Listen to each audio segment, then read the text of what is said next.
with the Spurs foul. Should Miami go for the three right away? Just attack the basket. James catches, puts up the three. Won't go. Rebound Bosh. Back out to Allen. His three-pointer. Bang! Tie game with 5 seconds remaining.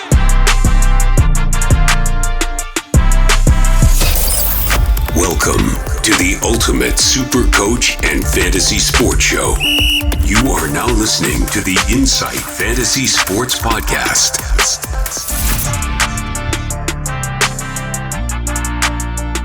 Boom shakalaka! Boom shakalaka indeed. It was a day. It was a morning to wake up to the news in Australia that Damian Lillard has been traded to the future NBA Finals contenders, the Milwaukee Bucks. And to chop that up and do one of the very first mock drafts after this to take about all the outcomes is Karan Talwar, the Swish Scribe. How you doing, man?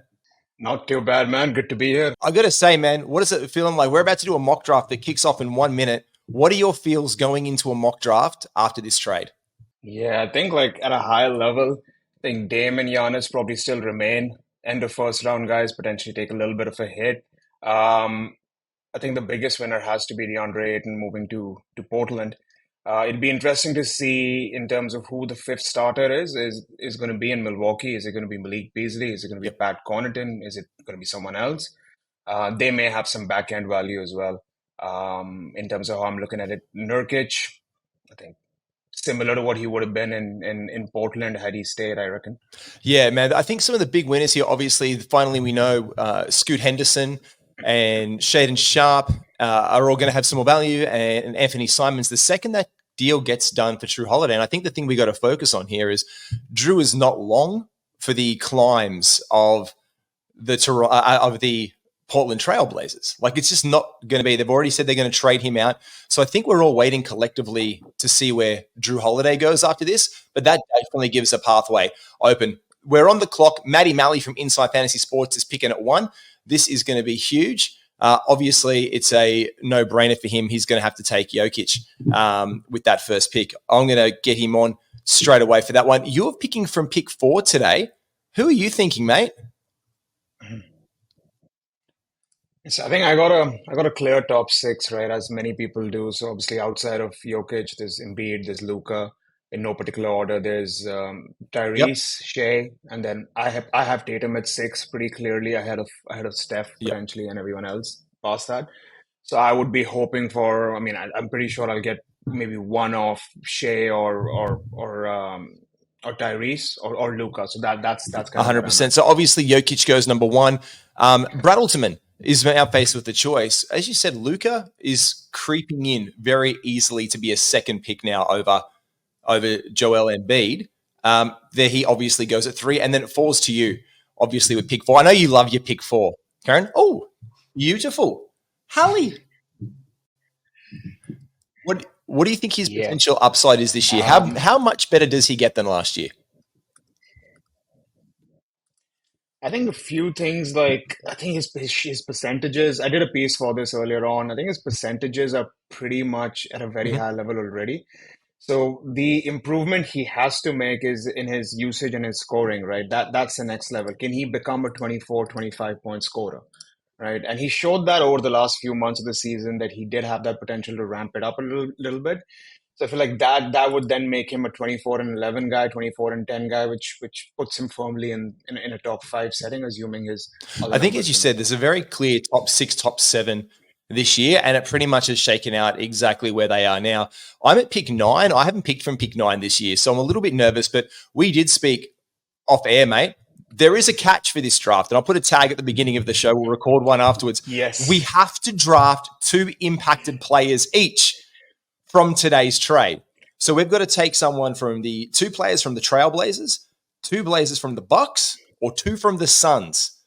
And we're going to try and figure out, son of a job tracks. All right, well, I was going to try and take Dame. He's clearly gone at the 8th pick. He's son of, I don't know who job tracks is, but well played, sir. Oh, shit. All right, okay, well, obviously, can I get someone later? No, look, I'm going to go Giannis. I'm going to go Giannis. He's impacted because it's obviously a punt free throws build for me now, but I have a really big opinion that he's going to have not a bounce back season because he's still Giannis. He's still an exceptional basketball player. But fantasy wise, his efficiency will improve because he doesn't have to have a high burden on him, just like he did last year with Middleton out so much. Damian Lillard in town opens up a pathway to Giannis to become a real powerhouse efficiency guy again. Pick 10, that's interesting. Trae Young, do you think that's too early for Trae? Let's have a look. I think who was on the board? So we have Davis on the board. Brilliant.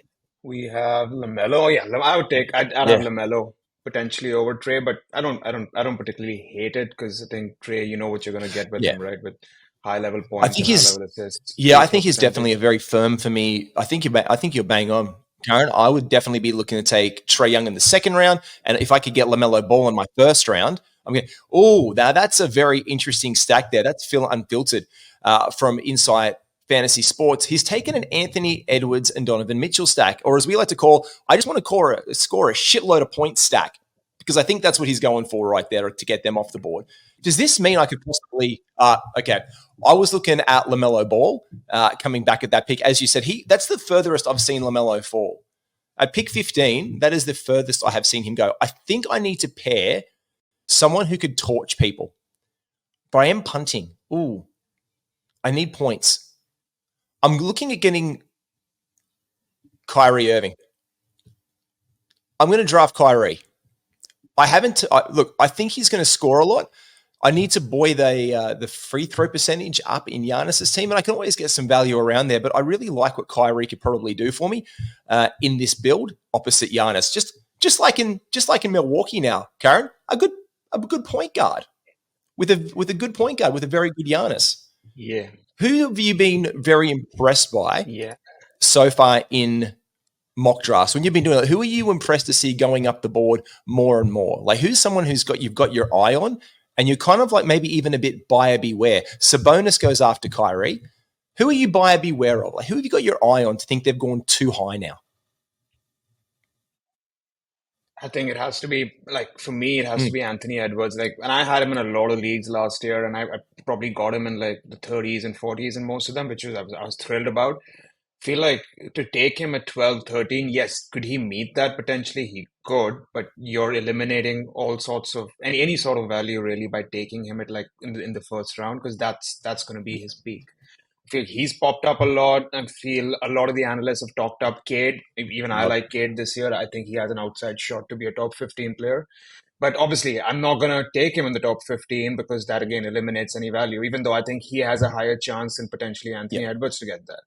I think those two names would be ones. I think Jaren's falling down a little bit now. Previously, if you did a mock he was too high. And then he just goes, you say his name and he goes off the board right there at pick number 19.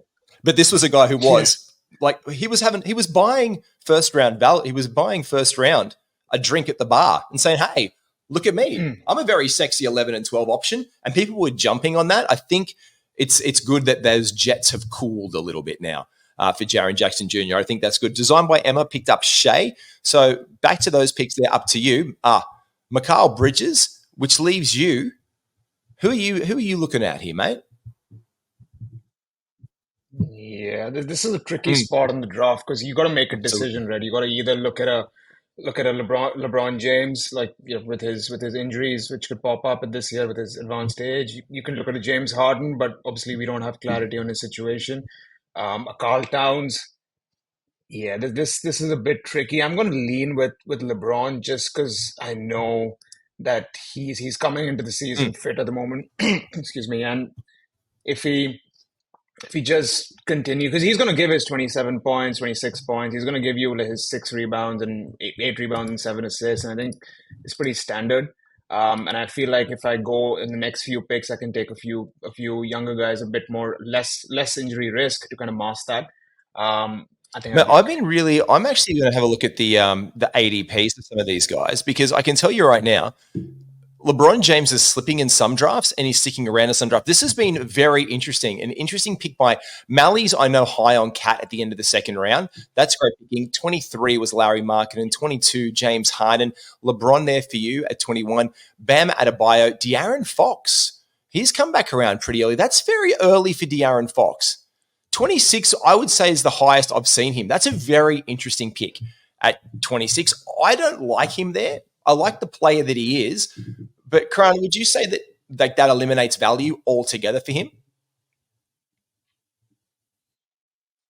Yes, he can get there, yes, but in terms of what he did last year, right, and a bunch of people have spoken about it. I think just did a show in Sacramento a couple of days back, and his 2 point percentage and his finishing at the rim was at all world Amazing. levels, right?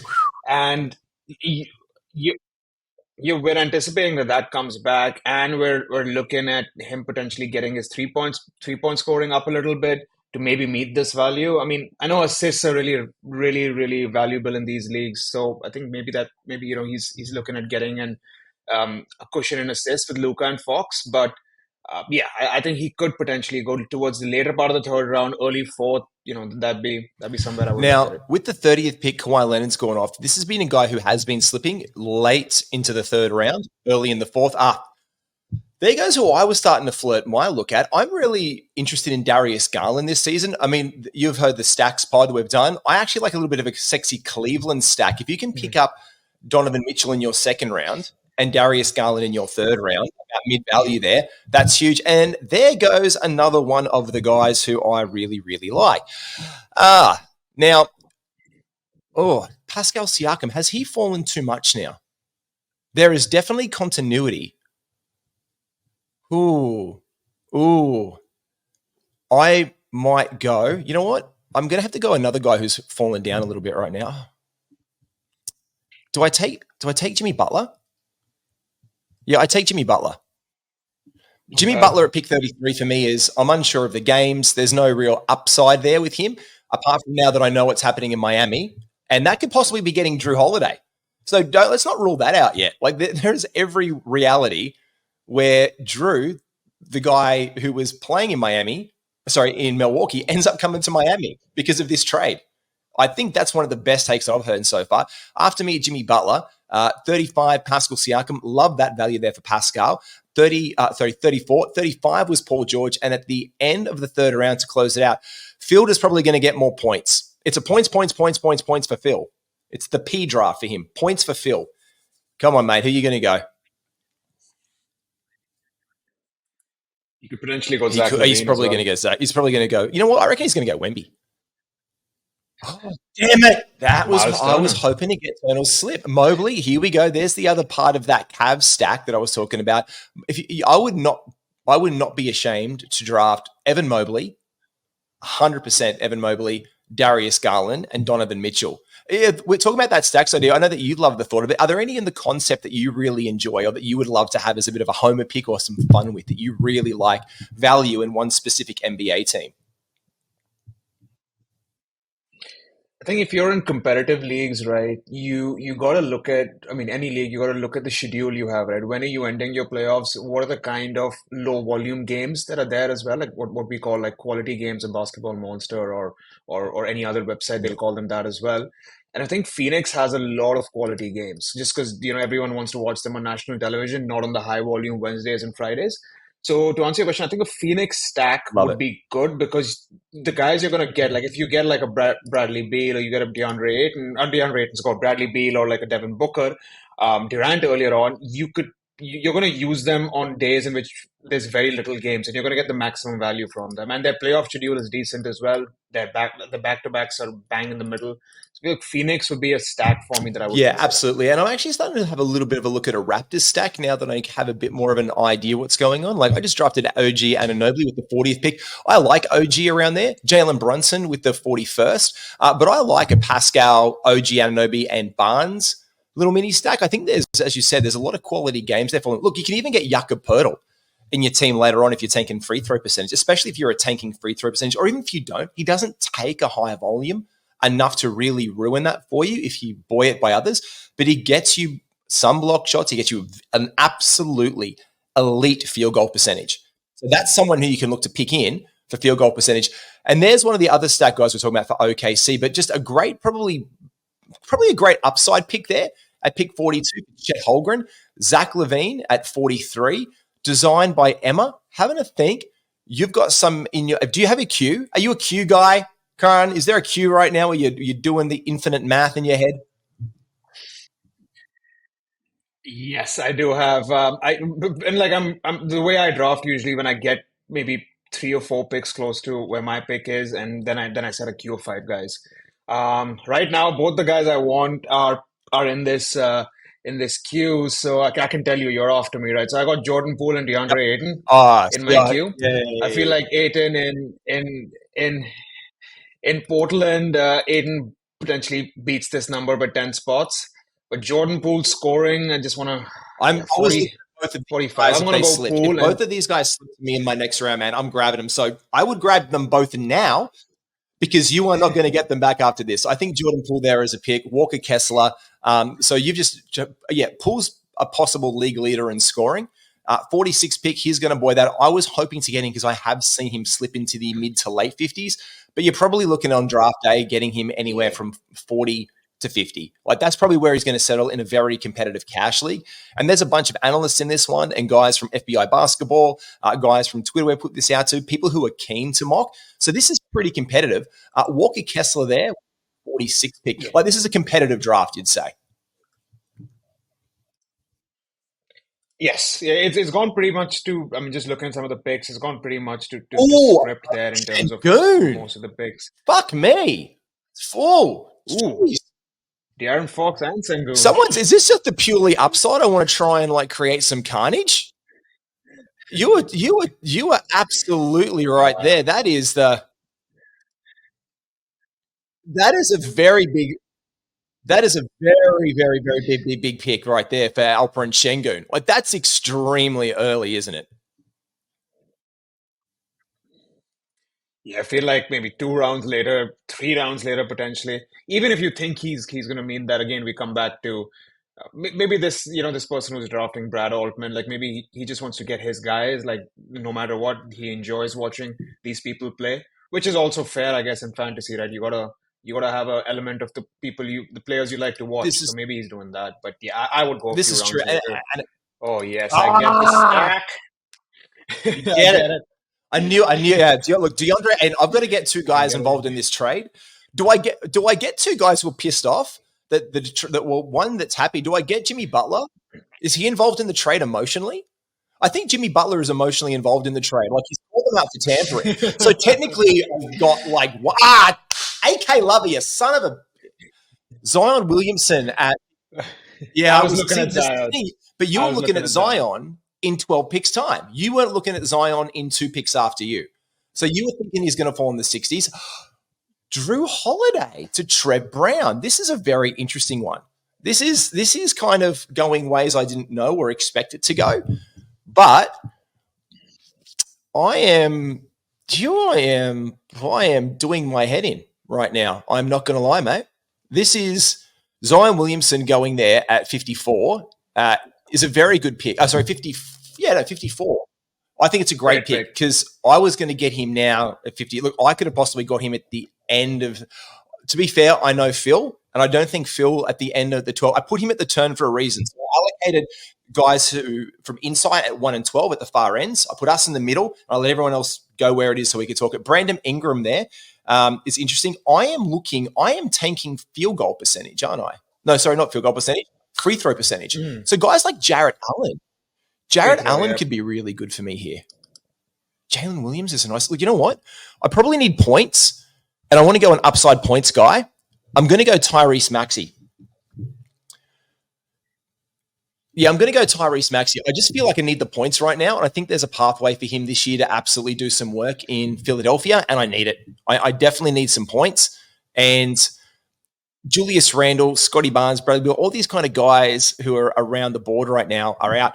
I am going to tell you now, I am going to put in my queue Ja Morant early on because I think Ja Morant now, you can see that his ADP is going in the 60s. By the time that he comes back to me, it's about where he is going in a draft. If I got the 9th pick, I think I'm drafting pretty well to get away. Paolo Banchero. So he's got some big lads, Phil, at the end of that team. So Edwards, Mitchell, Turner, Mobley, and Banchero. Interesting.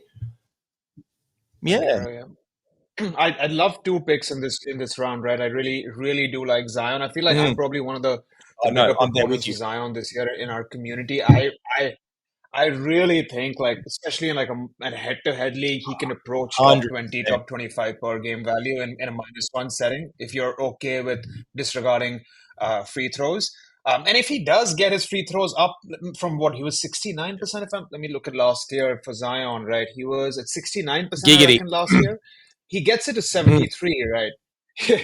He gets it to 73, 72. yep. That's a jump. That's a jump in ranking. That's like 5 or 10 spots up in rankings, right?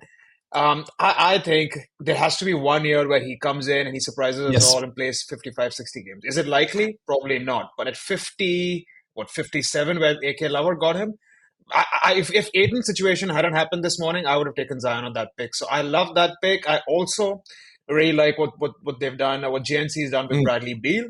Feel like he could potentially beat this number by 20, even if he's the third option on this team. He could beat this number by 20 spots just by sheer number of assists that he could get the team. And if he ups his 3-point shooting, which he might have to, given the people he's playing with in Phoenix. So those two picks really stand out to me in this one. absolutely agree. I think you're spot on the money there. I think that pick is good. I don't know how much he'll eclipse it. This is me, though. I did say I was going to take Jar next round to help buoy those points because I'm going to take some safe ones later. And I'm not going to get him back past the next round. There's no way. And I probably think you would have your eye on him at some point as well, to be fair, because you're a very clever man, Karan, and I absolutely know that that's going to happen. I reckon, yeah, potentially. Even though I'm pretty okay on points at the moment and assists, so I probably need to focus a little bit more on other categories. Yeah, I need to buoy that up. I like Scotty Barnes there. This is about where I like to see this draft go. Yep, Jared Allen. That was a guy who I had my eye on coming back around. But that pair there, that's really solidifying in that team for Trev Brown some blocks now after getting Chet Holmgren. So some of your big block experts go. Julius Randle, that's just one of the all-rounders. Like at this point in the 60s, this is where safe picks really start to go. And Julius Randle is a very safe pick. My guy, Houses Middleton, he's a very safe pick. I still think he's a safe pick this year. I want to talk Chris Middleton things. I think Chris Middleton is still a very safe pick about where he goes and drafts. His role doesn't change much in Milwaukee. He still needs to be that third option. He still needs to be like a third option now. Well, it moves to be a third option from a second option. But I still think he's going to put up a reasonable amount of points because Damian Lillard is going to draw so much attention. It's going to open up the floor for him, definitely off the ball. Like his catch and shoot game, I think we're going to see an improved amount of threes a game for Chris Middleton. And I think if he's an outside perimeter threat, I would see him falling around the same area. Not maybe as the top 40 player, but definitely a 60 player is definitely where Chris Middleton's going to go around here. And I love that pick for you. Gafford, love that. Talk about Daniel Gafford this season because his teammate Kyle Kuzma, who I'm high, has gone the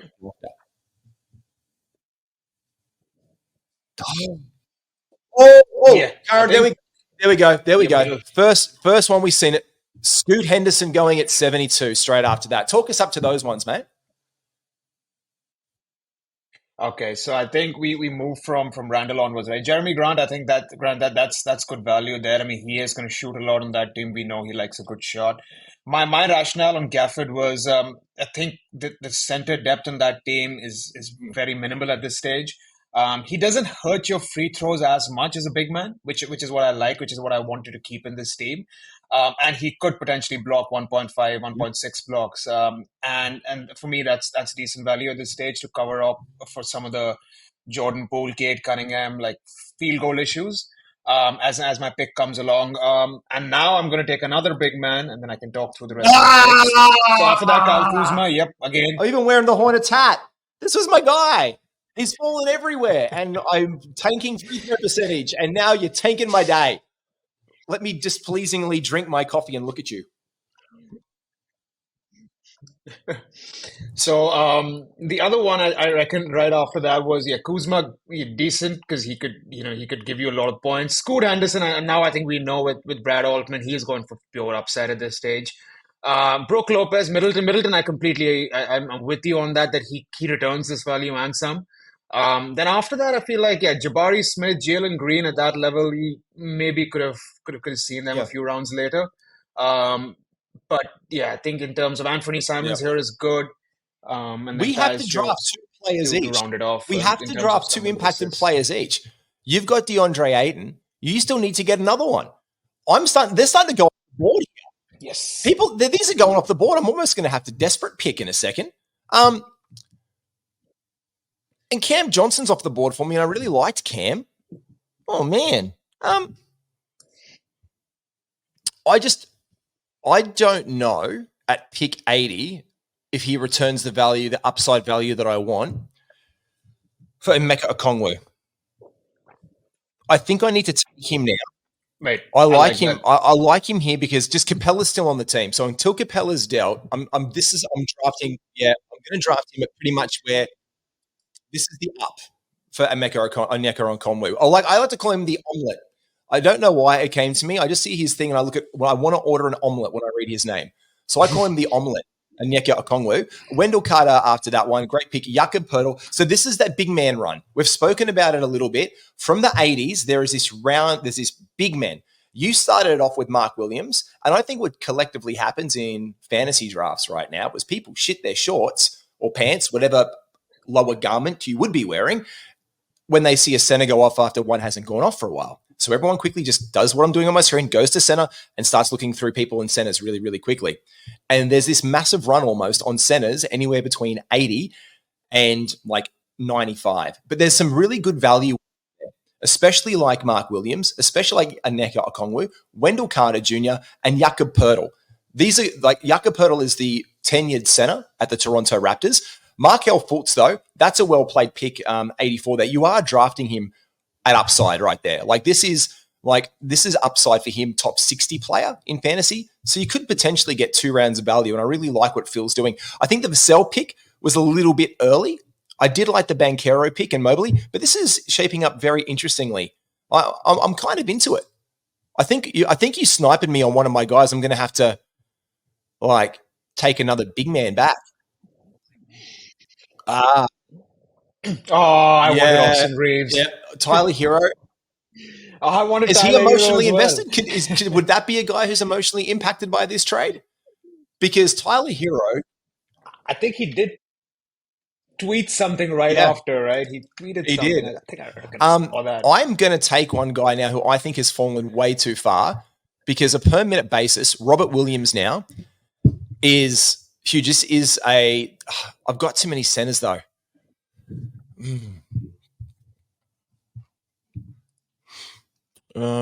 I'm going to take.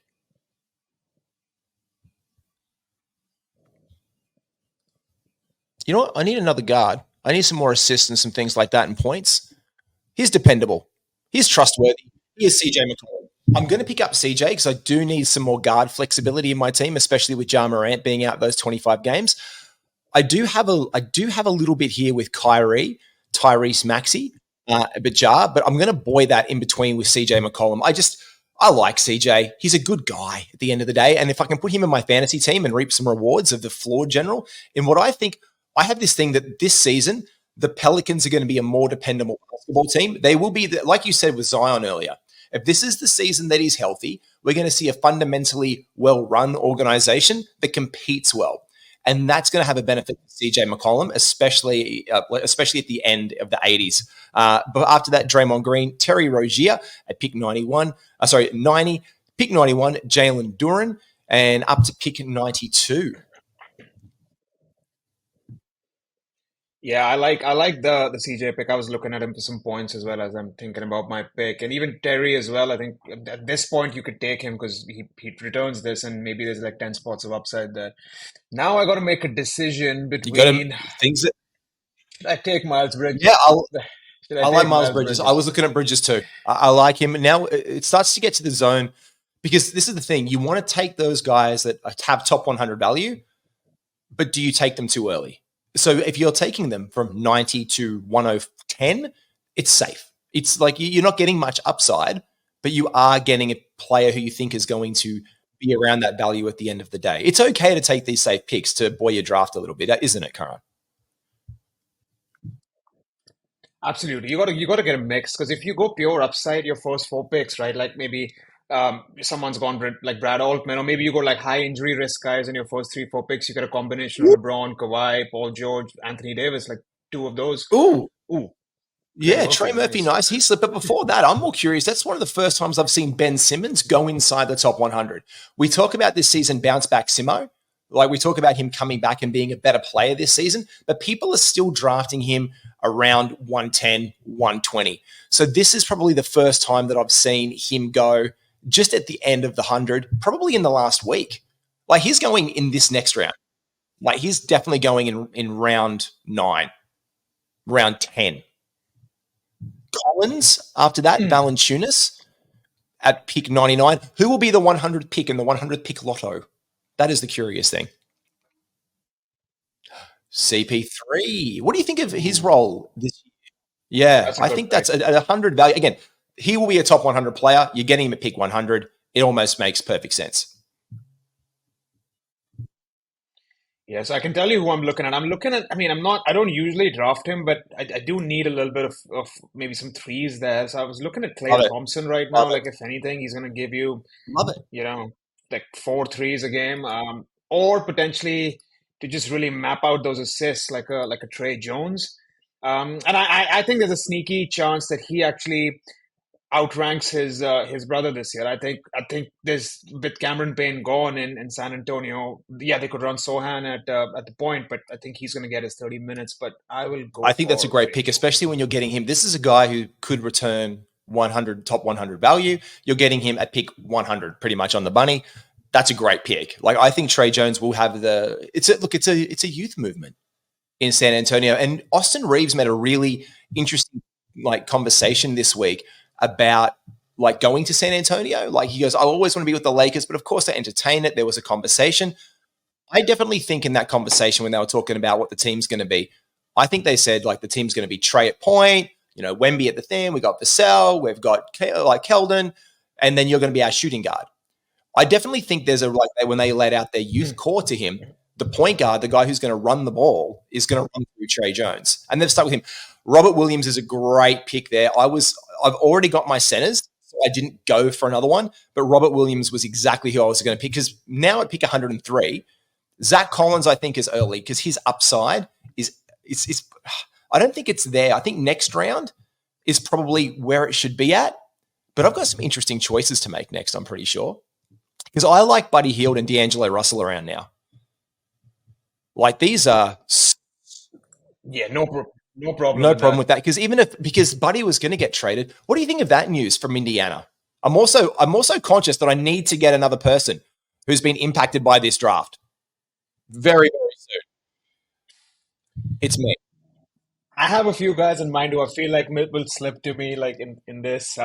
But in terms of I think Buddy, like obviously there's an uncertainty over where he goes, but I reckon wherever he goes, he's gonna give you those three and a half 3 pointers on decent percentages. He's gonna return maybe top 100 value, top 110 value. And if he goes to a situation where they make him start, right, then it's even more.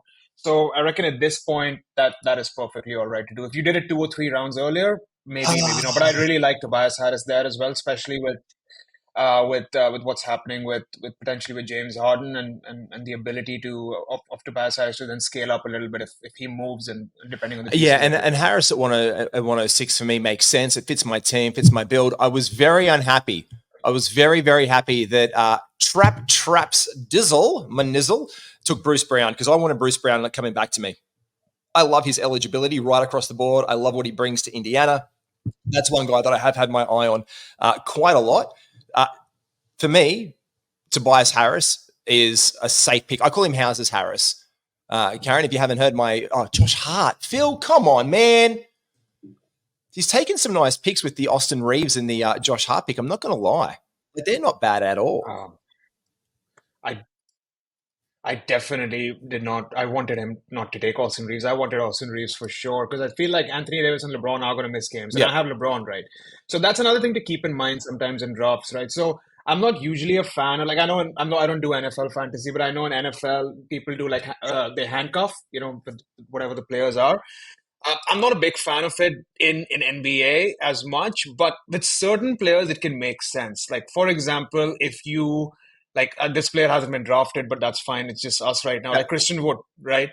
He may play when Davis is there, he's going to play like 20 minutes, 22 minutes and return standard league-ish value.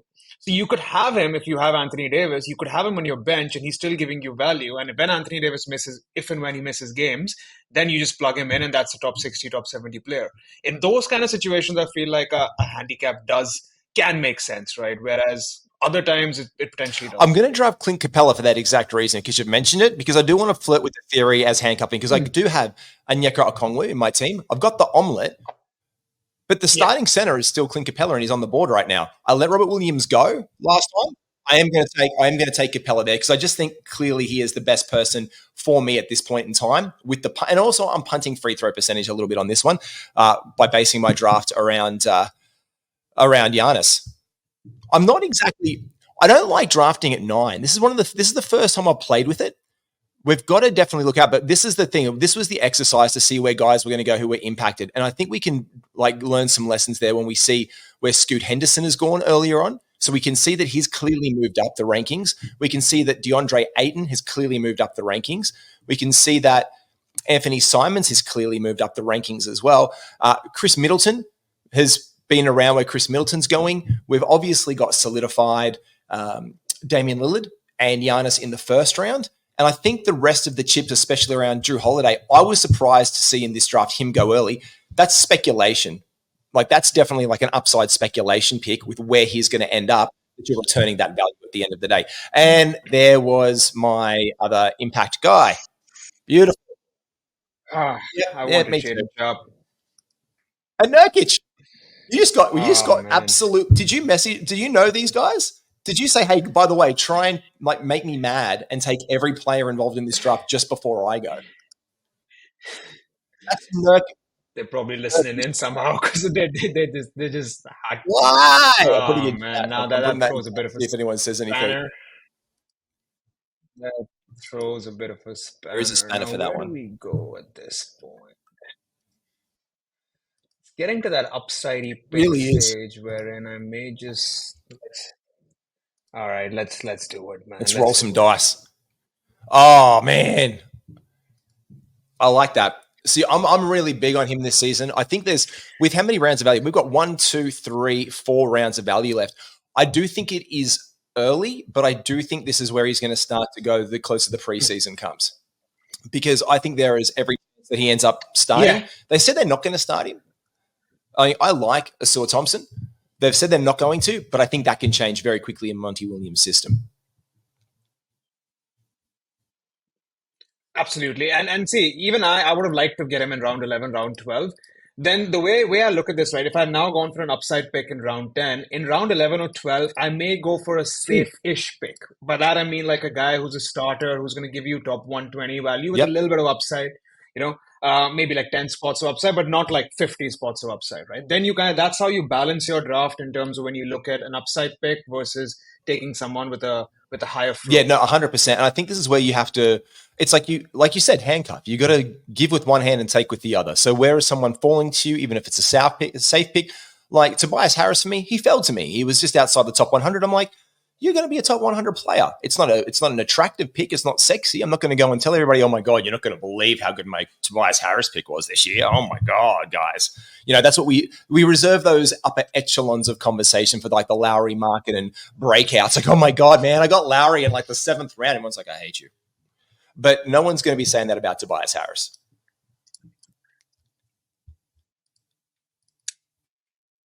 Yeah, but still, I mean, he's solid, man. His rebounds, he's solid. I don't think so at all. This is interesting. Jaden Ivey, I like that pick. TJ Washington. Is it? So this is some upside time. Is it getting time? Is it getting time for the biggest? Should I do it? You're probably going to do it. Who is it? You can't say. You're going to have to do it and then tell me afterwards. I'll react. Yeah. Paul Reed. I was looking at it. Yeah. But I do have considerations of Paul Reed, but I am also shit scared not meeting my quota of having 2 people involved in the draft. So I like Pat Williams there for you. I think that's fair. Like this. Tara Eason. Yeah, the upside guys are starting to come off the board. It's an upside fiesta. Mm-hmm. Somehow I've leaned into a punt threes build even with drafting Jordan Poole, which is fine. So that's another thing in drafts, right? You got to pivot. My threes are not looking good at this stage, even though you can get threes late. Oh, there goes Paul Reed, there goes Tariq. And even though you can get threes late in drafts, but you just got to pivot. Like right now, my best 3-point guy I think would be Jordan Poole, obviously, and then maybe Tyrese. And Tyrese is that's it really. LeBron's bang average in threes. So now I'm in a punt threes build. Now I'm needing threes. So I'm needing threes. So I'm looking at just saying that. I'm like, I think Kevin Huerter, regular season hero Kevin Huerter, because God knows he didn't show up in the playoffs for Sacramento last year. Redemption. Now at pick 120, what am I, 129? Oh, yeah, there's no problem with Kevin Huerter with the 129th pick. No worries at all taking Kevin Huerter there. I think that's a fine pick, though I am probably starting to look for some upside in some of my rookie flyers. Shaden Sharp went, geez, I got to... Oh, mate, this is going to do my head in a little bit, I think. I'm going to say the name who I'm looking at. I guess one of the people who was most impacted by this draft currently has to be Drew Eubanks. Mm-hmm. Now, I'm going to just cue him up because he still hasn't gone off the board. And I don't know if you're keen. Gary Trent, I like that pick. I like Gary. Sohan, another great pick. I'm going to take another. Sohan is I like that, but there's another guy I'm going to get because I haven't got him in my last couple. If he comes to me right now, you know what? Phil's probably going to take him because I talk him up so much. Don't piss me off, Phil. Don't take Obi Toppin. Don't be that guy. Don't be that guy, Phil. He's got 25 seconds. I feel if I'm going to jump on a phone call and you might hear me swear somebody out very quickly if Phil takes Obi Toppin.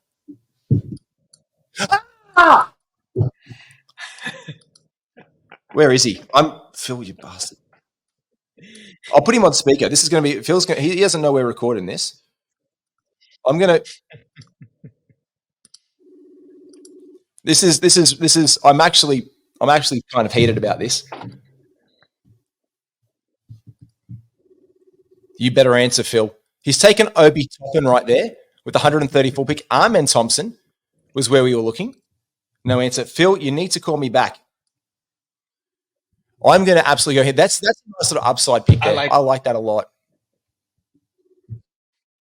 Amen is great. I mean, just compare it with where I got Osar, right? So I potentially got him a little early, like definitely got Osar maybe early, but maybe you're right, this comes in on draft night. But Amen in round 12, Amen could beat Osar, right? I love that pick. Yeah, I really like it too. You know what? I'm going to have to go. I'm going to put Drew Eubanks in the queue. I've already got my center, but now I'm starting to look around, and there's guys like Sadiq Bey who have roles in their team. I'm not going to get back, and I think are really just solid picks because I'm trying to get that small forward, power forward spot filled up. Because I've got those guards, I'm going to have to go into Sadiq, which does bring me, and I'm not afraid to say the name, because if you like it, I'm happy to share the knowledge, because that's what this exercise is also about. I like Jalen Johnson. So Jalen Johnson is, don't draft him. I'm putting him in my queue. By the way, Phil's calling me back. Check this out. Here we go. Hi, Phil. How are you? Not too bad. You're a dickhead, Phil, and I hate you. Is this a reaction to the Toppin pick? Yes, this is a reaction to the topping pick. This is also a reaction, according to Karan Talwar as well. I just did the last name wrong, okay, mate, about the Austin Reeves pick as well. And if you could just stop taking people that we want on this mock draft, that would be lovely. Hate your guts. You're a beautiful man. Make sure you check out Phil's betting on our Discord channel and his betting advice. There you go. You get a plug, but you're also a dickhead. Love you. Thanks, mate. Bye. And I'm honest. Mate, coming back up to you. Oh, there was another guy that's gone off the board for AK Lover, Derek Lively. That was a nice upside pick. I reckon I got to pop Josh 100% at this point. Yeah, man. That's a decent pick. That's a decent pick right there. This is also now time where guys have got to go off the board, mate. Like dependable guys, like you said. Yeah, making up for my Osar in round 10 pick, right? Josh is going to start. Regardless if Drew goes there or not, Josh is going to start. They don't have Gabe Vincent. They don't have Max Struz. He's going to start. And then it's a question of like he's not going to return. Like I remember Josh Richardson back in the day would give you top 60, top 70. No. That we're not expecting that. We're just expecting we're getting him at 140 something. We expect that he returns 120, 130, and that's a win. That's a win. And again, when you were looking at this tail end of your draft, you also want to look at guys who are going to provide you what you need, but guys who are going to provide you minutes and usage. Because right now, D'Anthony Melton, Mally's just have an absolute steal at pick 145 because he's on my radar late because he's going to have a pathway for minutes in Philadelphia. So these are guys now that you really want to target. Malcolm Brogdon, we don't know he's a trade asset. He's not a trade asset. We don't know. I just had a message from Phil as well. He's like, bro, I'm crying. So I don't know if we hurt his feelings about calling him out, mate, but that was a lot of fun. I like it. Good. That's a good pick. He was. Okay. That plays with my little stacks idea about there's a late there's merit to be had for a late Atlanta stack where you can get Sadiq Bey, Jalen Johnson, Bogdanovic to complement someone earlier like Capella or Okongwu. It's just it's a very interesting late little stack of guys from the Atlanta Hawks that are going undrafted because the focus on that organization really is DeJounte Murray and Trae Young. Now is this the impacted by the trade? Yes, sir. I got my two guys. I still haven't got my second guy. I've got two more picks. Okay. All right, good. I can take an upside pick and then screw myself on the last one. Excellent. Someone took Kevin Porter Jr. Oh, Jalen Johnson went. Okay, well, there goes that one. Thanks, Trev. Again, people just keep on thinking about who we're going to take in our picks. I'm leaning into a very safe draft here, aren't I? I'm really looking into a safe draft. Like, this is a very safe draft for me. I'm not against it entirely. I like it. I think you potentially in a disregard assist build, which is I think maybe one of the best punt builds out there this year is the punt. You know what? You know who punts assists? Do you know who punts assists? In terms of do you know who punts assists every day of the week? Colin Sexton.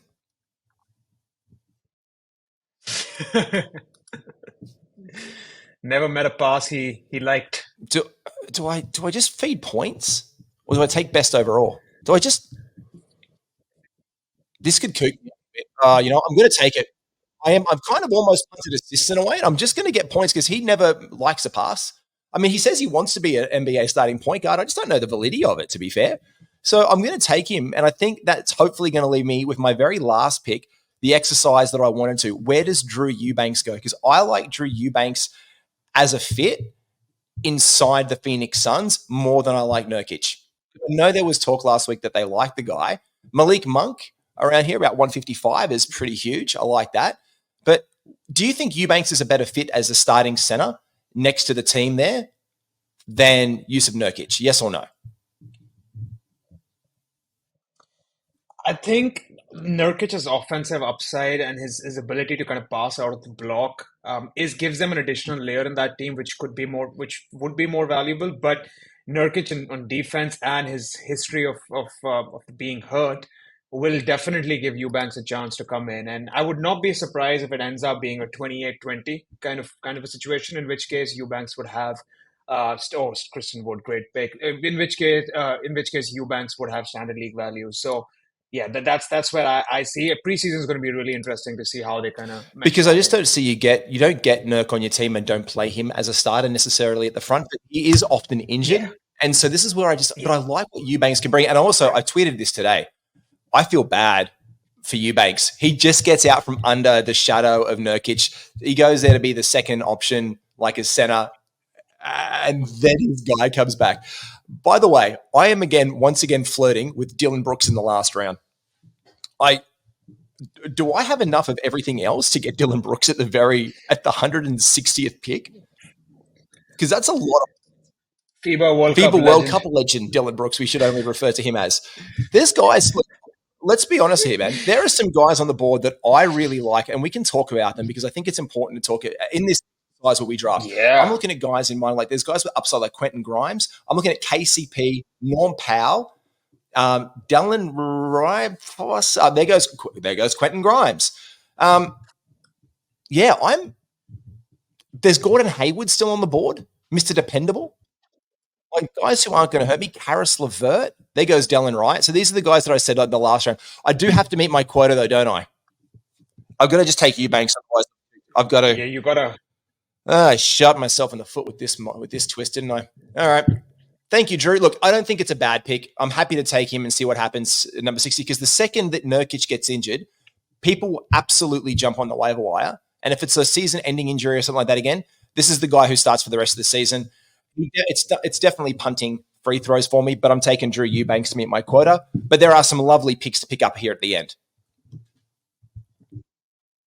Absolutely, and the last 2 or 3 picks are always going to be could be waiver wire fodder in really really soon, right? If you don't see value, I got 7 guys in my queue right now. I know you're done, so I'll start reading some out. Like Karis LeVert, as you mentioned, of the Grant Williams. Like does he return some value at this stage? Maybe Javon Carter. He's going to start in Chicago likely. If I want to boost in threes, Max Strus. KCP, as you mentioned, like their depth has become thin this year, and he's boring, but he's easily going to return this one. And there goes KCP. There you go. Just goes there. Peyton Watson, right? He's if their front court, if Michael Porter or Aaron Gordon go down, or potentially Jokic goes down, Peyton Watson's going to step in. So there is value right now, and I think I'm going to go with Karis LeVert just because there's that value of being like the first guard. Did Keontae George go? I didn't see him go off the board. Was it when I was messing around with Phil? I think he did. Round 12. He did too. Yeah. I like that. I like that Keontae George. I didn't see him go. There's a lot of guys, like as you said, Advia. I have seen Keontae undrafted, but this is a very deep draft as well. But also, guys, if Cat gets moved and Naz Reid comes in, you've got Jarris Walker still in here, as you said, like upside guys in Indiana. Isaiah Stewart, there's argument to be made for him. But Norm Powell and Dylan Brooks at the end of this draft now are just points guys. And also with the uncertainty in the Clippers team, Norm Powell has shown himself to be a serviceable guy in these situations. DeAndre Hunter, there you go, Advia go. So these really are those last round solid targets that people are picking up at the last round. Like, I think this is probably one of the seasons, Karen, that you'd argue that there is really good picks at the end of your draft. Like there's a solid floor in the NBA now. There's not a lot to be like, oh, well, I've got to take Anthony Black, for example. Hey, we're done. Let's Absolutely. And I still have more guys like Kobe White as well. You know, he could potentially pop 2 or 3 threes. Luke Kennard for the first 25 games. Let's see what happens in Memphis. Does he start? Gabe Vincent as well. There's talks of there being a training camp battle between him and D'Angelo Russell for who's going to start. What if he wins that and he gets 28 to 30 minutes? He's going to return this value. So there are the Javon Carter we mentioned earlier as well. There are guys out there right now who potentially could come in and give last round value. Yeah, I think that's what we're really like. It's important to have a look at. Let's go through your team as well. Let's go by your order. So let's talk us through where it shook out at the end of the day. Again, this was a bit of a twist mock in reaction to the Damian Lillard trade to the Milwaukee Bucks today. We wanted to do the experiment. One of the first mocks that we hopefully that listeners and viewers around the world can watch with where guys went as a result of this draft. So I picked up one guy later on, but you wanted to. We had to get 2. That was the description that we gave each other, right? We've got to pick up 2 guys who are somehow impacted by the draft today. So talk us through your team, mate. Perfect. So I got Tyrese at 4, pretty stock standard. I got LeBron in round 2. The consideration was between him and James Harden, potentially Karl Towns as well. But I took LeBron just to solidify those assists and points. Then in round 3, I got one of my favorites this year, which is Cade. Another person in consideration there was Kawhi, potentially Garland as well. Even Butler there I considered. And then moving to round 4, Jordan Poole, and then the first one for the challenge we had was DeAndre Ayton. I think I got him in round 5. I think he can return one more value on top of this if things go to plan in Portland. Then after that, there was a run of big men that was going on. So Daniel Gafford, Mark Williams, to solidify the big men stats, and then also to not hurt my free throws as much. Then Miles Bridges, just see if he can come back and return that kind of value. Trey Jones, Amen Thompson. Amen Thompson was my upside pick in round 10. Osar Thompson, that is. was my upside pick in round 10. Could potentially get him around later, but I'm okay with that at this stage.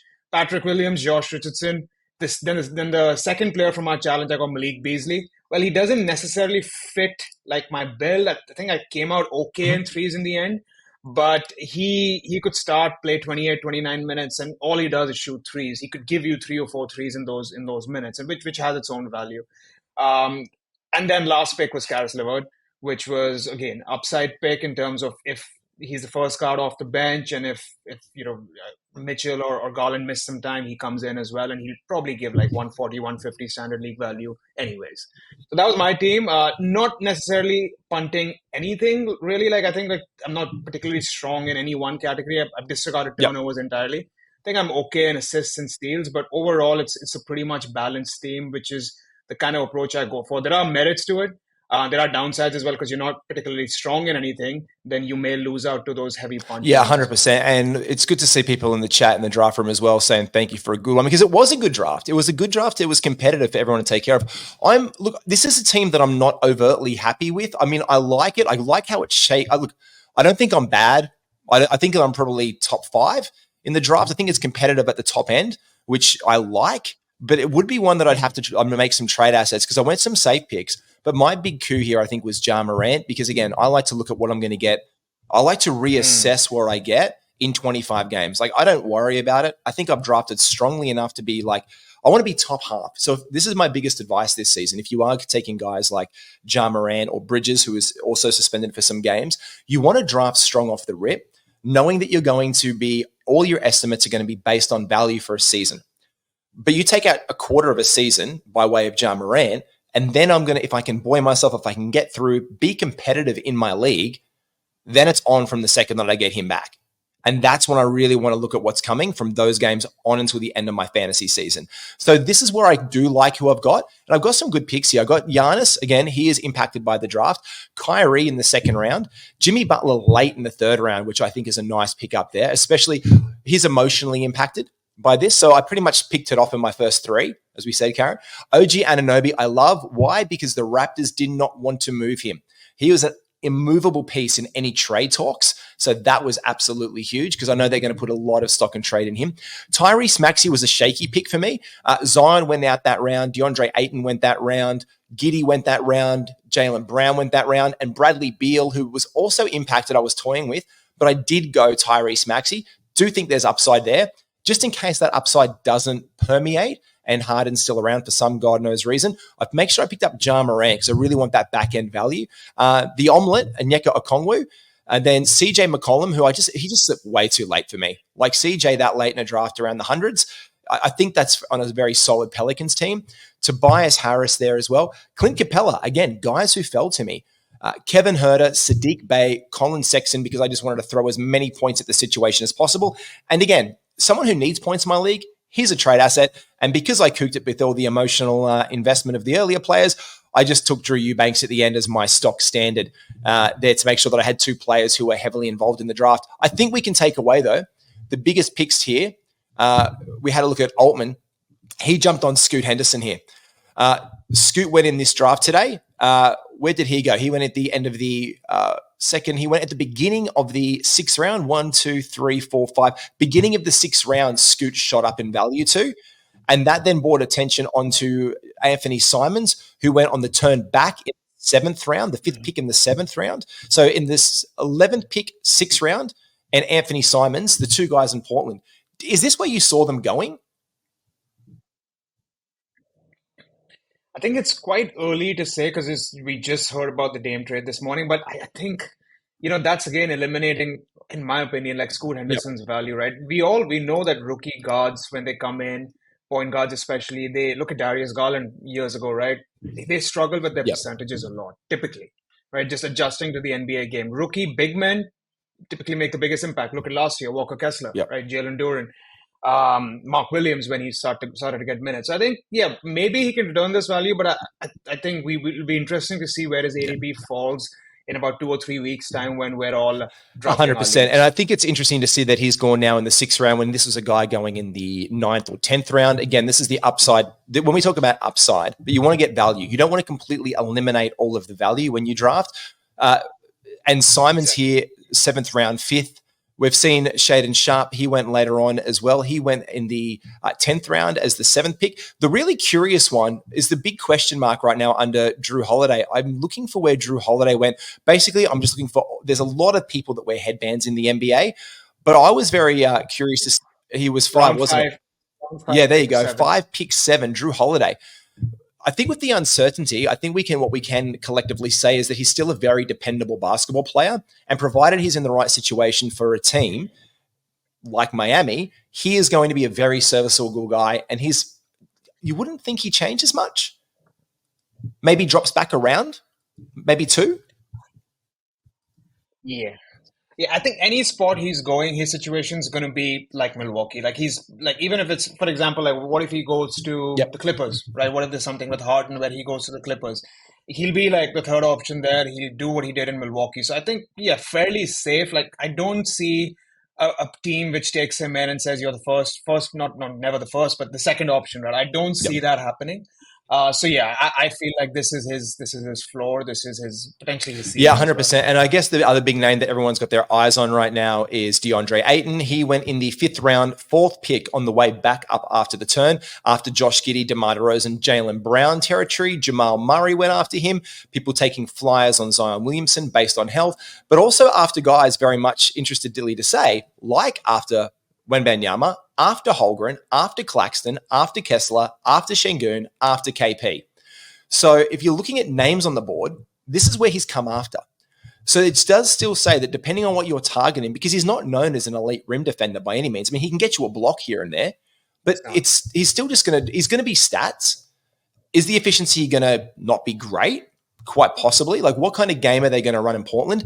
That we need to see that shake out in the preseason or somehow before we can say that DeAndre Ayton should probably definitely be going in front of these other guys. I think that's the other lesson we can take away from this. No, absolutely. And I think his ADP, like if it wasn't for our challenge, right, I would have let him go for round 6 because that's where his ADP is right now. If you look at his ADP on Fantrax, it's 66 at the moment. Yahoo is 54. So Yahoo is 54, which is kind of where I got him. But I would have let him go one more round, and I would have definitely taken Zion if the trade hadn't happened. But also given the challenge, and given I feel like he can return this, but you're right? I mean, his shot blocking is... He doesn't give you defense. When is it ever going to come back? He doesn't play defense. For a center, he doesn't defend well. Like, he's done some great blocks in those. Remember that Buck series in the finals where he gets a great block in the game, like he wins? Great. He did some stuff. And then he face creamed on a poster by Giannis. And I don't recall him blocking a shot ever again. I mean, I know he has, but he doesn't defend that rim at an elite level for a center, and he doesn't steal the ball at an elite level. He turns it over a bunch as well. Like, he is like one of these like centers that do give you a higher degree of turnovers. Not exactly the safest, especially when Chris Paul was your pick and roll partner, which is just like gravy, you'd say. Correct.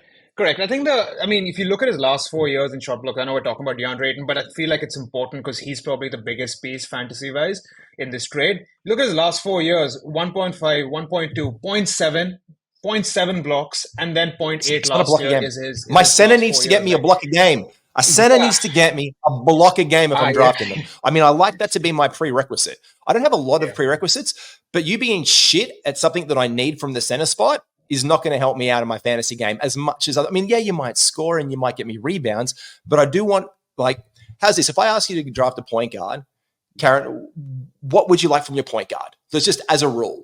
I mean, if he can give some assists. There you go. I'd like some assists. I'd like him to get in some lanes and get me maybe a steal a game or close to a steal a game. I'd like to have him good at free throws. I mean, I know your field goal percentage isn't going to be great, but if you could get me 450, 460, fair. If you're going to be elite like a Shai Gilgeous-Alexander or like a De'Aaron Fox, amazing. But that's what I expect from the position. So there are things that we can expect, although they don't all correlate. Where we really can milk some value in fantasy is when we get out of position things, like a Josh Hart, out of position rebounds. We talk about Jokic. We talk about Sabonis as these elite playmakers. Like, let's give flowers to Domantas Sabonis as also being an elite playmaker and facilitator from that center spot, because that really unleashed the Kings last year. So what do you get back from him? You get those spots. You do get the occasional block for Sabonis, but you also get extra. And that's what you want to get in fantasy. Exactly right. And yeah, I think for Aiton, the biggest step, if forget his assists, he's never going to get you assists, but I think the biggest step for him has to be points. If he can get his points up to above 20, he gives some more value there. But yeah, enough about Aiton as well. I think in terms of Agree. Sabonis, I like to see how his game ups from last year as well. Can he like where is the value for him to up his game from last year? 100%. And talk about upside. Talk about what you got in the works. Make sure everyone checks out our friend Karan Talwar 27 _ Talwar 27 at Twitter. What do you got in the works with your with what's coming up for you, man? We can plug. Perfect. So yeah, follow me on the handle over there. And I've been working with FBI, doing some content with the guys, Noah, with B-Dub, Matt, and working with them on it, and Adam King, obviously. I do have my own website, Swishscribe, as well, which is running content in parallel to FBI. So check that out on my Twitter. We're gonna ramp stuff up at FBI over in the next few weeks as well, just given all the redraft leagues are gonna start. World The Cup. FBI Yeah. LOFB The big bowl World is gonna Cup is coming start. up. Uh, yeah, the World Cup's going to start, so it's now it's go time. It's actually the busiest time, as you know, for everyone who's into fantasy the next 3 weeks. So Absolutely. excited. Thank you so much, everyone. Thank you for checking this out. Check your draft boards. We'll be reworking them with this trade news of Damian Lillard going to Milwaukee today and the impacts coming up in the next week. Check it out. Take care. Make sure you like and subscribe to the videos. When we hit 1,000 subscribers on YouTube, we're giving away an NBA jersey, your favorite team, your name on the back, your number. How do you want it? However you like it, you can get it by subscribing. Big thanks out to our sponsors, well, Fantasy Scores, Standard Squeeze, where you can use the promo code INSIGHT and INSIGHT15 respectively to get a big discount. And our guy, Ryan H. at Ryan from Astute Newstead. If you are in need of finance advice here in Australia, make sure you check out the link below. Ryan's got you covered with advice that's confidential and you can trust. Take care, all.